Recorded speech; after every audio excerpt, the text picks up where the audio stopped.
देवघर आए हैं पैदल चल के, देवघर आए हैं पैदल चल के, सुल्तानगंज आए हैं घर से चार चक्का से। जलवा चढ़ाएंगे शुद्ध मन से, जलवा चढ़ाएंगे शुद्ध मन से, दर्शन देंगे बाबा फिर खुश होके। देवघर आए हैं पैदल चल के, सुल्तानगंज आए हैं घर से चार चक्का से। जलवा चढ़ाएंगे शुद्ध मन से, दर्शन देंगे बाबा फिर खुश होके। रहिया में मिलल हमके बहुत परेशानी, फिर भी ऐनी हमर दुख सुनो दानी।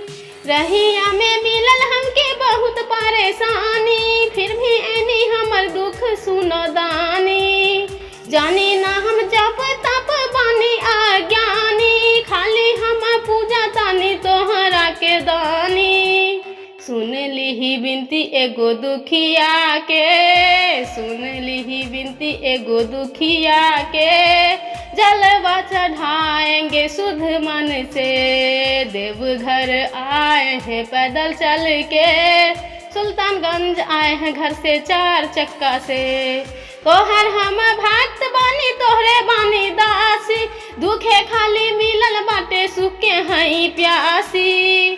तोहर हम भक्त बानी तोहरे बानी दासी, दुखे खाली मिलल बाटे सुख के हई प्यासी।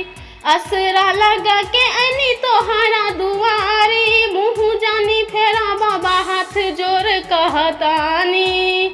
झोलिया फैलौले बानी तोहरा आगे में, झोलिया फैलौले बानी तोहरा आगे में, जलवा चढ़ाएंगे शुद्ध मन से। देवघर आए हैं पैदल चल के, देवघर आए हैं पैदल चल के, सुल्तानगंज आए हैं घर से चार चक्का से।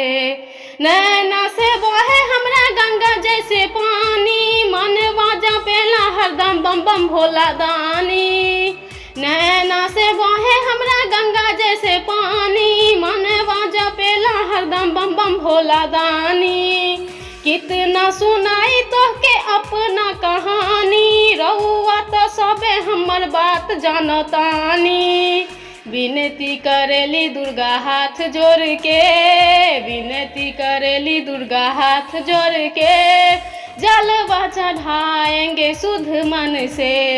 देवघर आए हैं पैदल चल के, देवघर आए हैं पैदल चल के, सुल्तानगंज आए हैं घर से चार चक्का से। जलवा चढ़ाएंगे शुद्ध मन से, दर्शन देंगे बाबा फिर खुश होके।